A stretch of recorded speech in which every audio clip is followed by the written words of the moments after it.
Princess Margaret, a royal, a sometime rebel, and the runner-up. From the beginning, Margaret played second fiddle to Elizabeth.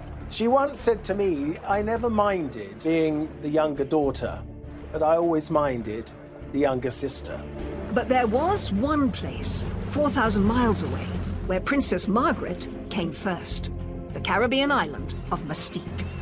On Mustique, everyone treated her as if she was the most important person in the world. She was able to do things there that she couldn't possibly do at home. I think it did revolve around her. We always wanted her to enjoy herself. In this programme, Princess Margaret's lady-in-waiting and closest friend, Lady Anne Glenconnor, reveals what life was really like during their times together on the island. In the early days... Every day we took a picnic to a different beach. We lived off sort of baked beans and things like that. And the heydays. She said, I've got flying mice in here. I know she liked to drink, but I didn't think she drank all that much. And insiders and experts discuss the glamour and excesses of Margaret's Caribbean retreat. The hedonism, the partying, the love affairs. People disappeared to the beach to have sex. This was the kind of extravagant thing that was to become typical. But her glitzy Mustique lifestyle would come at a price. The Queen said, what are we going to do about my sister's gutter snipe life? Every time she enjoyed somebody's company, she'd immediately said, oh, she's having an affair with them. And Margaret's decadent island life put her in the public spotlight for all the wrong reasons. There's a lot of criticism that she's off having a jolly in Mustique on the taxpayers' expense. But through all the highs and lows of her years on Mustique, it remained the one place that Margaret could escape from the shadow of her sister. It was the only place in the world where she actually had a home that she could call her own.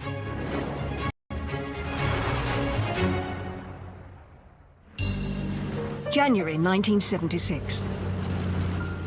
Princess Margaret arrived by private plane on the beautiful and secluded Caribbean island of Mustique. She was here to celebrate the 50th birthday of a close friend. But she was also escaping. Back home, Margaret's marriage to Tony Armstrong-Jones, or Lord Snowdon as he was also known, had broken down. He'd had numerous affairs, and Margaret needed to get away from London and from him. And Mustique was the perfect place. Tony became a serial adulterer. What started the rumours about your marriage? You know more about this than I do, I'm afraid. The media were already making money. Who were concerned. Her sister, Queen Elizabeth, had reached the end of her tether. The Queen had said to Prime Minister James Callaghan words to the effect of, what are we going to do about my sister's gutter snipe life? The trip to Mustique would give Margaret a chance to get away from all of her troubles and have some fun. Princess Margaret liked excess, and key to all this is that she was the centre of attention. The island was owned by Colin Tennant, later known as Lord Glenconnor, who had bought it in 1958 for £45,000. He'd always had this dream about having a proper island, I think. And Princess Margaret was so wonderful because she went along with Colin's dream. She encouraged it. Colin and Anne Glenconnor had always been part of Princess Margaret's social circle. Anne, his wife, was an extremely close friend of Princess Margaret, and she also became a lady-in-waiting. I've known her, really, ever since I was about 3. My family were always great friends of the royal families. Colin Tennant's 50th birthday was going to be a huge, excessive and glamorous party. He was an ace putting on parties, and he was really only happy when he was doing that. You could do whatever you liked. People disappeared to the beach to have sex, skinny dipping in the sea, and this was the kind of extravagant thing that was to become typical. He was like a ringmaster, really, in a circus, arranging everything and controlling everybody, and don't do this and don't do that.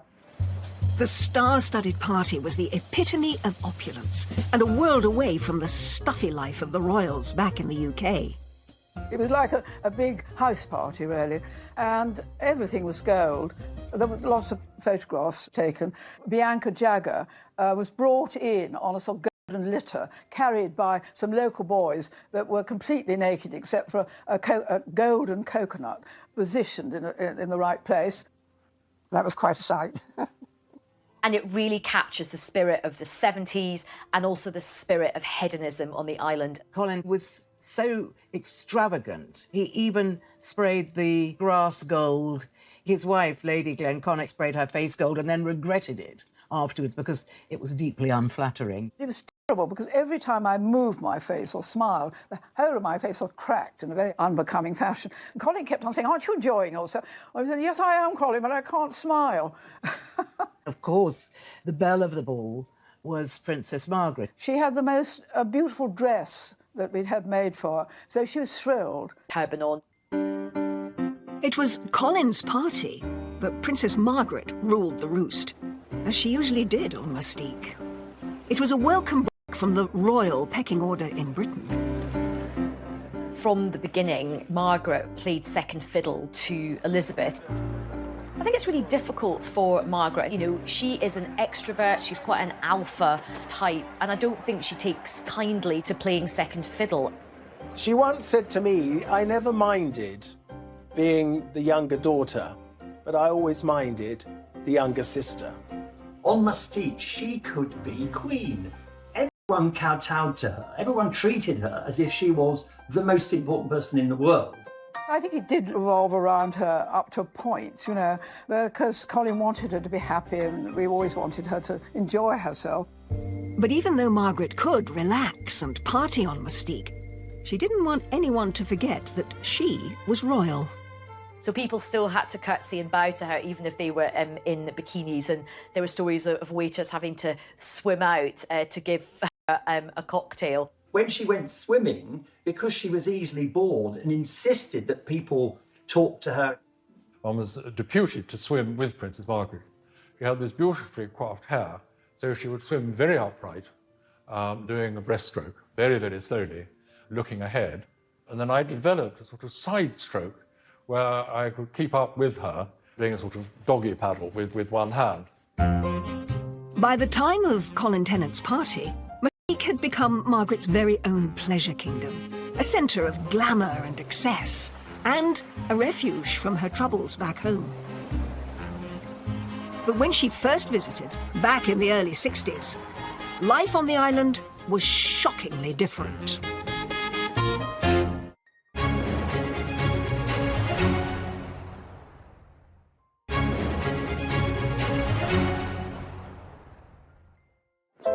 Princess Margaret's love affair with Mustique started in 1960. She first visited the island during her honeymoon tour of the Caribbean with her husband. It is not only a delight, but a sort of miracle to arrive 5,000 miles from England and find oneself instantly and absolutely at home. In those days, the royals had these sumptuous honeymoons, always on board Britannia. She was very familiar with all those Caribbean islands and very at home with them. And the Caribbeans really liked her and kind of understood her. During the trip, Margaret's good friends, Colin and Anne Tennant, invited the couple to visit the island that they had just purchased. 2 square... And it had to anchor quite far out. Then suddenly I saw a little boat being lowered. And there we were on the beach, looking pretty sort of scruffy. And these immaculate-looking sailors got out of the boat with a letter from Princess Margaret saying, you know, we've arrived, we long to see you. Mustique, in the early days, was very different to the other Caribbean stops on the royal tour. When they visited, it was just in its natural state of scrubland. The island was incredibly basic, didn't have really many people there, didn't have running water or electricity. The whole place would have been completely overgrown. She would have been bitten alive by mosquitoes, but indeed the sand was still white and lovely and the sea was a turquoise blue. Every day we took a picnic to a different beach. We set up a little tent, like a sort of Boy Scout tent, and we spent the day there. And the food, I mean, you know, because the royal family always have the most delicious food and sort of tremendous chefs in their kitchens. And we had one very old lady who really couldn't cook at all. Or she just could open tins So we lived off sort of baked beans and things like that. But, you know, what was so lovely about Princess Margaret, people criticised her, say how difficult and spoilt she was. Well, she certainly wasn't spoilt when she first came to Mustique. During their brief stay, Colin and Anne took Princess Margaret and Tony on a tour of the island. There were no cars. We had a tractor and a trailer. And when Princess Margaret came, we strapped garden chairs onto the trailer. Over drinks that evening, Colin and Anne realised they hadn't got the couple a wedding present. Colin then turned to her and Tony and said, "Oh, ma'am, would you like something in a little box? Or would you like a piece of land?" And she said, "Oh, I think I'd love a piece of land." I think he was quite surprised when she turned around and said yes, because I think he thought it was so wild and it was so remote and it was so, you know, far away and difficult to get to that he didn't think she would sort of take him seriously and take him up on it. Princess Margaret fell in love with the tiny island of Mustique, but her husband didn't. Tony didn't greatly care for the Glenconners, so far as I understand it, and the land was given as a wedding present to Princess Margaret. It wasn't given as a joint wedding present. I mean, he wasn't interested at all. That was really the only time he ever went there. As Margaret left the little island that she'd fallen in love with, she had no idea when she'd be back. Margaret's marriage to Tony was going through a rocky patch. Rumours were rife of Tony's affairs, with men as well as women. And he was becoming less involved in Margaret's royal duties. It was said that their life together at Kensington Palace was a bit of a war zone. They had this very fiery relationship. They fight a lot. She was like a pressure cooker. She needed some kind of a safety valve. And it suddenly occurred to her that relief might come in the shape of Colin Tennant and Mustique. Margaret was thinking, I can get away from bloody Tony and all the girls he's sleeping with. Colin and Anne Tennant hadn't spoken to Princess Margaret about their gift of a plot of land on Mustique since her visit there in 1960. So when Margaret called about it, it came as a surprise. Obviously, this barren piece of scrum was of absolutely no use to her without a house. Rather cheekily, she said, "Does a house come with it?" When he and I were talking about this, and he actually said, "Well, I could hardly say no, could I?" He said, "So I ended up paying for the house." Margaret was famously tight-fisted. If she could avoid paying for something, she would. And of course, she knew that Colin Tennant didn't mind at all. You know, Colin wasn't a poor man. He had the money, he could afford to do it. Towards the end of 1968, Princess Margaret flew out to Mustique to start making plans for her Caribbean home. Colin and I were very nervous about having to stay because, you know, I mean, she had been used to being, you know, living at Kensington Palace and Windsor and Sandringham and Balmoral, you know, and there she was going to stay. And at that time, our main house had burnt down and we were living in a sort of prefab. I mean, it was really, really simple. Quite a journey to get there. You had to fly to Barbados and then fly to St. Vincent and then had to take a boat. The sea is quite treacherous there, actually. It could be very choppy. The island was pretty wild still at this point. She just got stuck in. Roughing it on Mustique in those early days did mean just rigging up a sort of Heath Robinson contraption of a shower. She had to go outside, stand under a tree where we had a bucket. The bucket had holes in it. They filled up the bucket and she stood underneath. The water was like the water in Scotland. She probably recognised it from the Balmoral area. It was orange. You know, there was so much clay in it. There's a story about how at night these huge mice start to try and sort of throw themselves at the mosquito net. I just remember the first time she went to her room, to bed, and I was sort of tidying to her bedroom. And she said, "I've got flying mice in here." And I said, "Ma'am," I knew she liked to drink, but I didn't think she drank all that much. But it was quite true. There were these tiny mice, and they ran up the mosquito nets and jumped from one, because there were two beds in her room, from her bed onto the other one. And I think she told the Queen, who simply didn't believe her, because I remember when I then next saw the Queen, she said, "Margaret had the most extraordinary story." flying mice. And I said, well, actually, it was true. There was no easy way for Princess Margaret to get to her plot of land, so she was forced to walk up to it.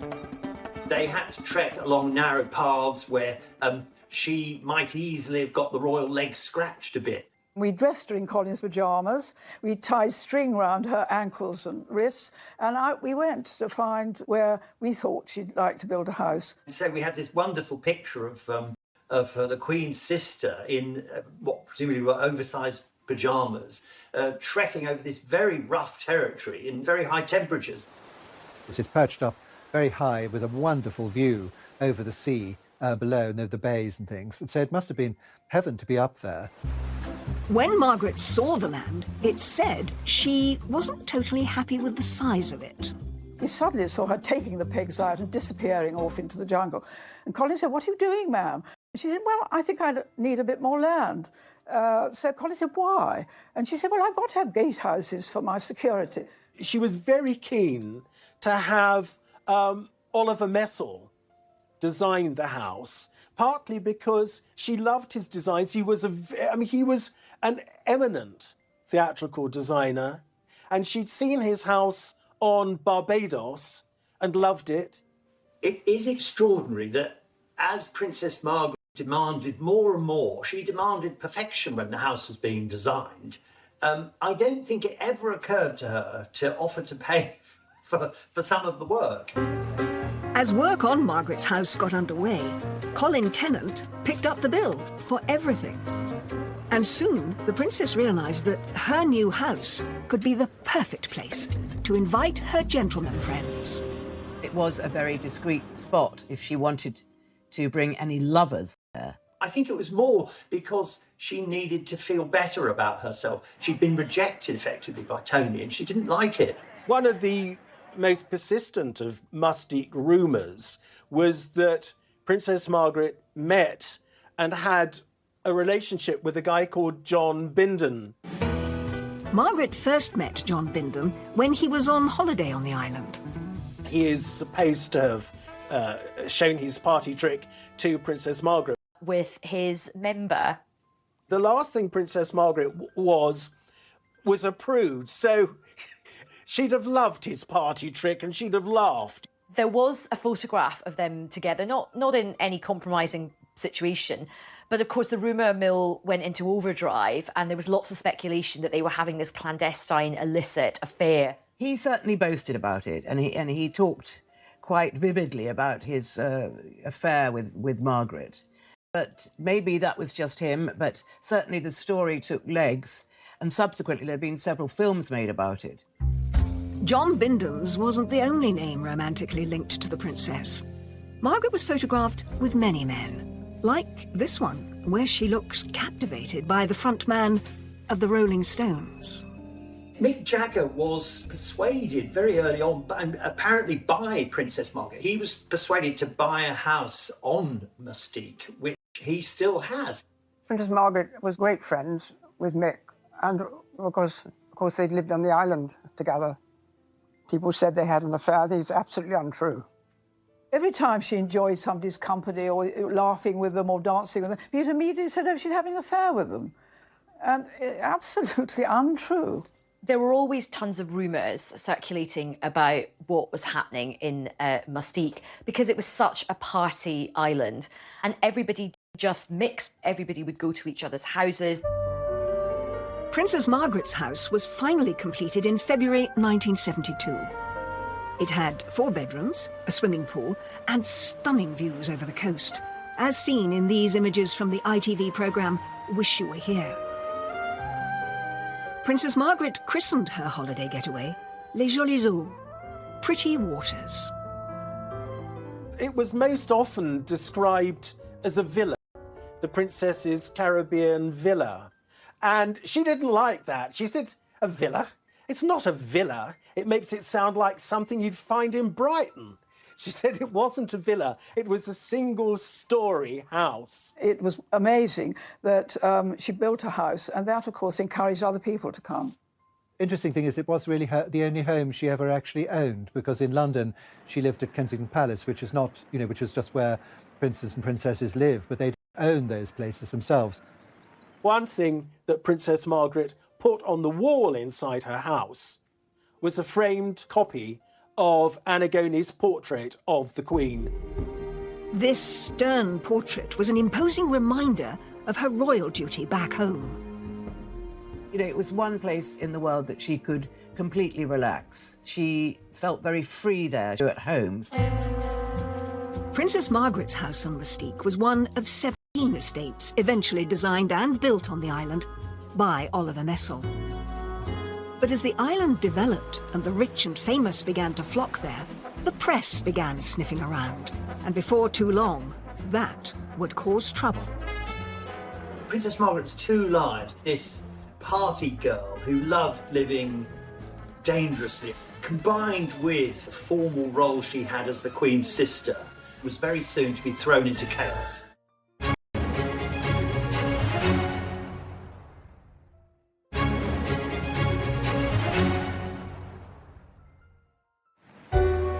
Mustique had become Princess Margaret's special hideaway, not just from her royal duties, but from her marriage too, which was now in serious trouble.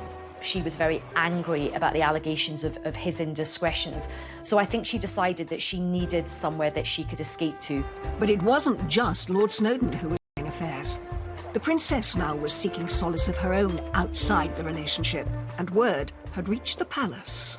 The Queen would have known about the rumours surrounding her sister. She would have got involved because we know the Queen has always worried enormously about the reputation of the royal family.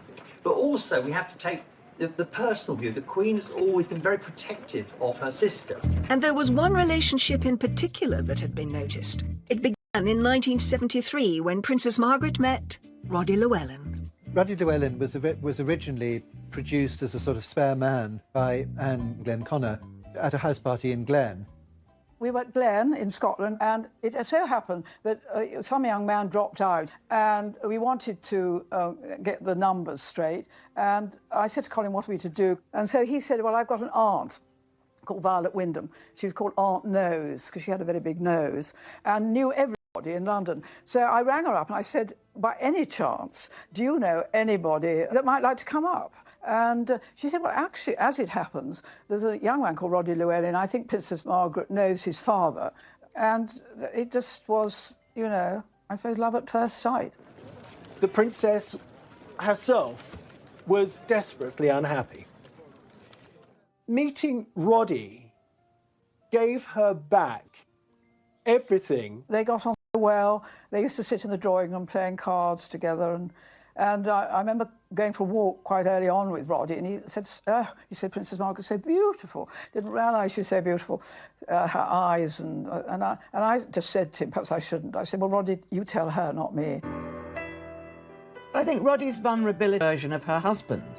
This intimate picture from Lady Anne Glenconner's selection shows them together in the early days of the relationship. They managed to keep things secret, largely thanks to Margaret's house on Mustique.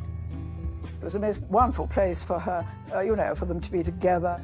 Well, I think the Mustique is a perfect place for anybody who's having a love affair. It's a perfect setting for that, because you've got the privacy, you've got the, you know, all the beautiful weather and the beaches. Mustique gave the couple privacy and protection far away from prying eyes. He was always finding shells or doing something in the garden, because, of course, he was a gardener. They were always sort of doing something together. Then, at some point in 1976, a press photographer arrived on the island. Colin Tennant had been a very jealous monitor of who could and who couldn't visit Mustique. But he had, at some time, then decided it was good for business to have upmarket groups visit the island. But in 1976, unknown to anybody on the island, one member of the group that had been allowed to visit was one of Rupert Murdoch's employees, an Australian journalist. And he seized the moment with his long-distance lens. The photograph was taken, it was sent back to London, so the relationship became public knowledge. The photo, published in the News of the World, stunned Britain.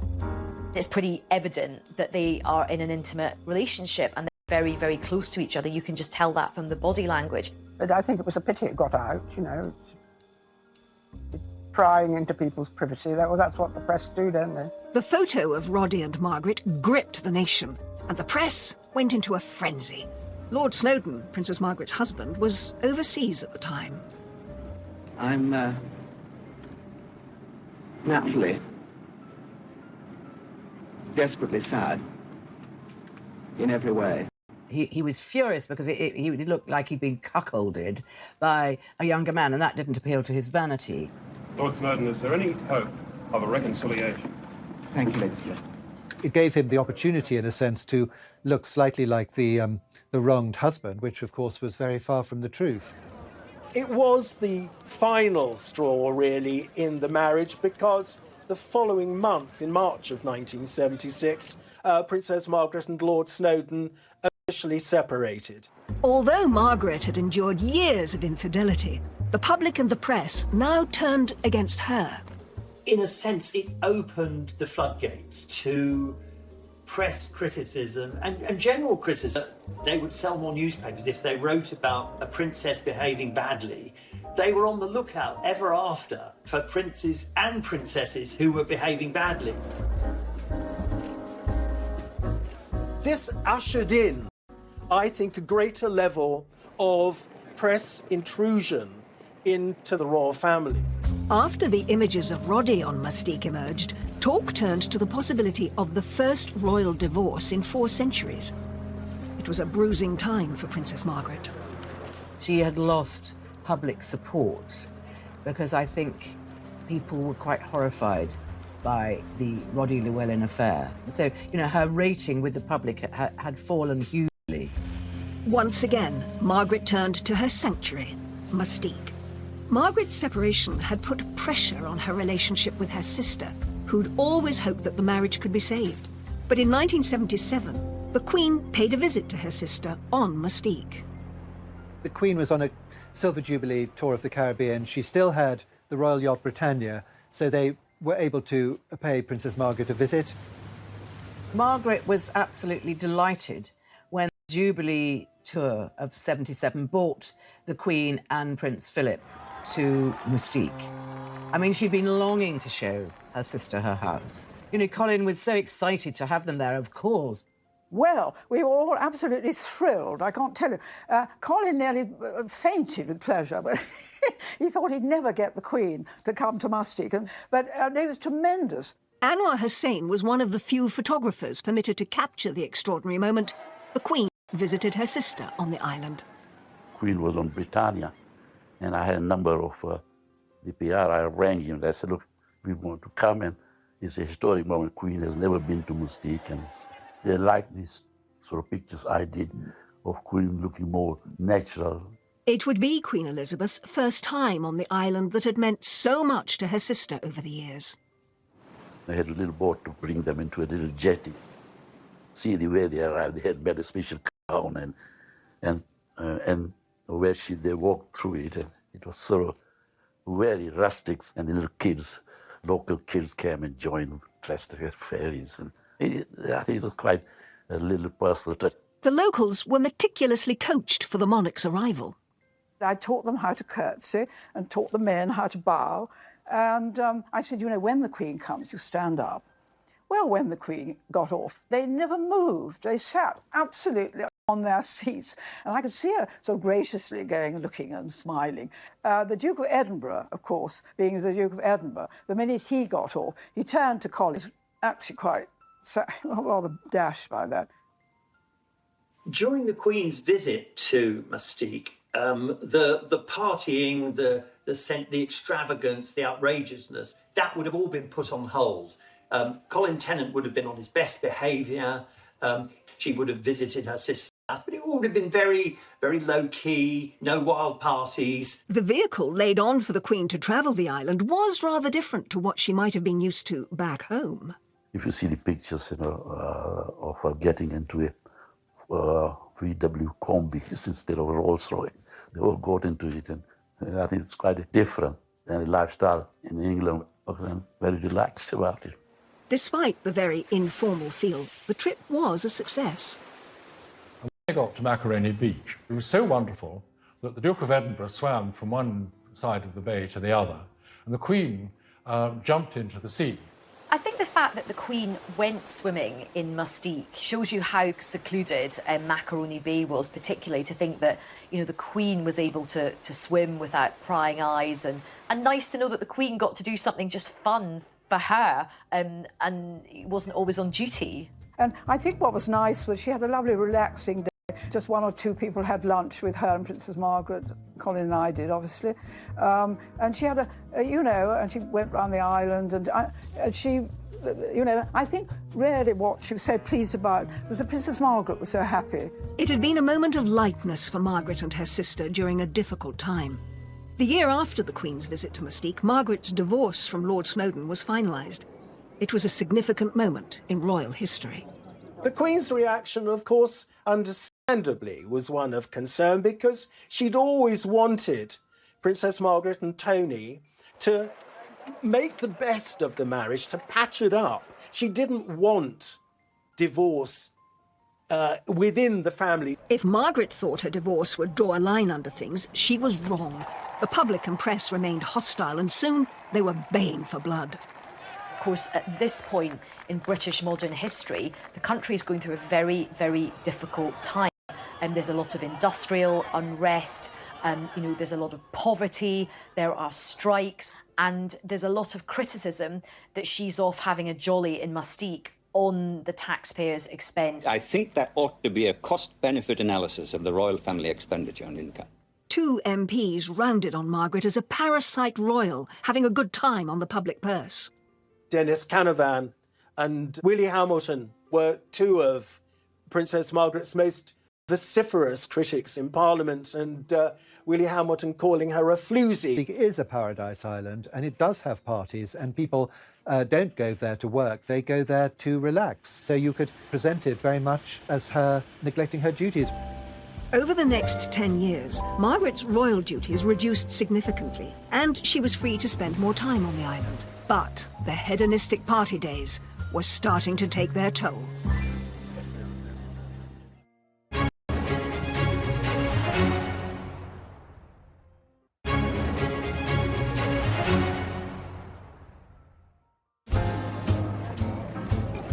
After a turbulent time on and off Mustique during the 1970s, Princess Margaret finally separated from Roddy Llewellyn in 1980. The princess's relationship with Roddy had lasted for 8 years. But in 1981, he married a very charming and talented lady called Tanya Soskin. She knew Roddy wanted to get married. She accepted it. She made friends with his wife so that, she would be able to see him again. And when he had his 3 lovely daughters, she was always interested in them. Margaret remained officially single for the rest of her life, but she still loved a good party. And in 1986, Colin Tennant hosted a celebration for his 60th birthday on Mustique. And it was a glamorous and opulent affair. Colin had chartered this enormous, great 400-foot sailing vessel. And so, again, the great and the good were treated to a week of wonderful parties, culminating in the Peacock Ball. We started off in St. Lucia, we went to Martinique, and then we had parties on all the different islands. Princess Margaret didn't come on the boat. She was in her house in Mustique, and she gave a wonderful lunch, which was a sort of festival of bobbing apples, champagne. Anyway, it took 2 years to plan this party, and we had special dresses for about 6 people, including Princess Margaret. The Peacock Ball was a star-studded night, as this extraordinary photograph shows. But royal tradition dictated that Princess Margaret should be the last to arrive. Princess Margaret was not going to arrive until all the guests had arrived. And there was one to come, who of course was Raquel Welch. Anyway, eventually there was a stalemate, and the Princess Margaret then came in and was greeted by Colin and Anne, and then Raquel Welch came in. Raquel Welch was always late for everything, so she actually was later than Princess Margaret, which was slightly irritated Princess Margaret because she's always meant to be the last person to arrive. As seen in this intriguing photograph, the evening saw Colin adorned in a crown of his own. The culmination was the crowning of Colin as the King of Mustique.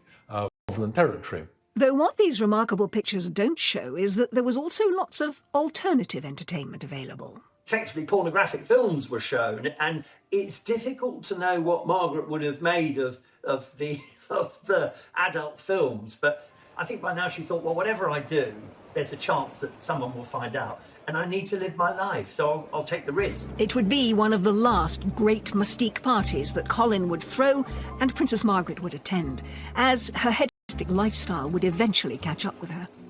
Well, Margaret had always been a smoker and she'd always been a drinker. And eventually this took a toll on her health. And she had part of her lung removed, which is in fact what had happened to her father, King George VI. Whilst Mustique was the location for some of the best times of her life, it was also where her well-being began to suffer. In the 90s, Margaret really saw her health decline, and she ended up having a couple of small strokes while she was at Mustique. On her way to a hospital in Barbados this evening, Princess Margaret, with sun hat and sunglasses, before tests to see how soon she can return to Britain to convalesce after her mild stroke. The most significant event, however, was when Princess Margaret suffered severe burns to her feet in 1999. The thermostat on the boiler wasn't working properly, and she thought she was turning off the hot tap. She turned off the cold, and this boiling water, she was standing up, went straight on her feet. She rang me up and she said, Anne, I don't want anybody coming in except you. And I looked after her night and day. And I remember one day I was quite tired because, you know, I had to help her in the night if she wanted to go to the bathroom and that sort of thing. And so I said, would you mind? She had 2 single beds in her room. I said, would you mind if I got into the next door bed and we could watch some videos and, you know, I could be company? Oh, she said, yes, is it like boarding school? Because, of course, she'd never been to boarding. I said, it is a bit. Except at boarding school, you can't lie in bed watching videos. But, you know, personally, any time I did ring the Queen up, I said, ma'am, could you help? And the doctor thinks she's well enough to go on Concorde, because in those days Concorde came to Barbados. So we flew back and she went to hospital. But her feet really never recovered. By this time, Les Jolies Eaux had been gifted to Margaret's son, Viscount David Linley. The villa had been signed over to him to celebrate the 1996 wedding to Serena Stanhope.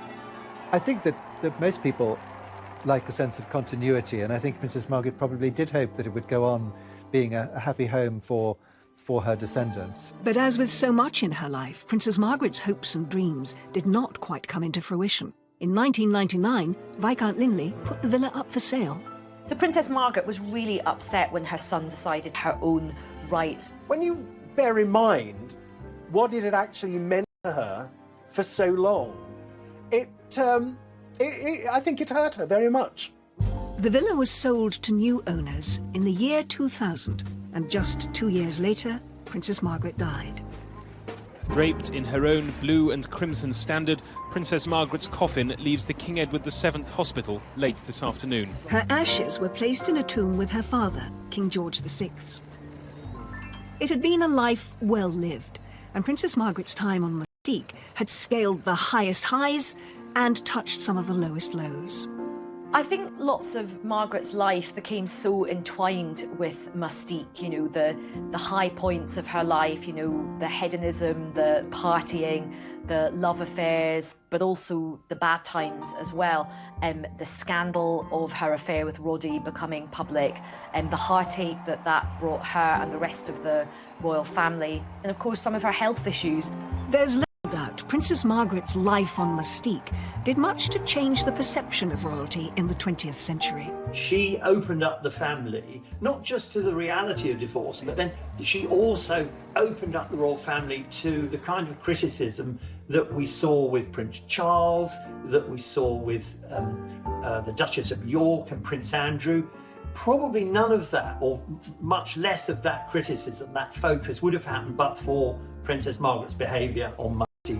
Margaret's legacy will forever be tied to an island a little more than 2 miles across, 4,000 miles away. OK, Colin bought the island, Colin developed the island, it became this hedonistic paradise. But it was Princess Margaret that put it on the map. And it was the only place in the world where she actually had a home that she could call her own. The Queen thanked Colin and me for giving Princess Margaret so much happiness in her life with Mustique. I felt so quite relieved that she felt that we had, you know, what we had done for Princess Margaret, she did approve of. And Margaret's decadent island life put her in the public spotlight for all the wrong reasons.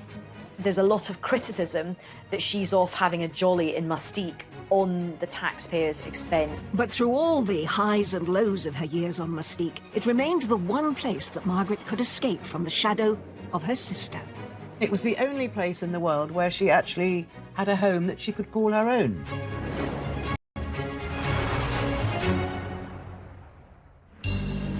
January 1976. Princess Margaret arrived by private plane on the beautiful and secluded Caribbean island of Mustique. She was here to celebrate the 50th birthday of a close friend. But she was also escaping. Back home, Margaret's marriage to Tony Armstrong Jones, or Lord Snowdon as he was also known, had broken down. He'd had numerous affairs, and Margaret needed to get away from London and from him. And Mustique was the perfect place.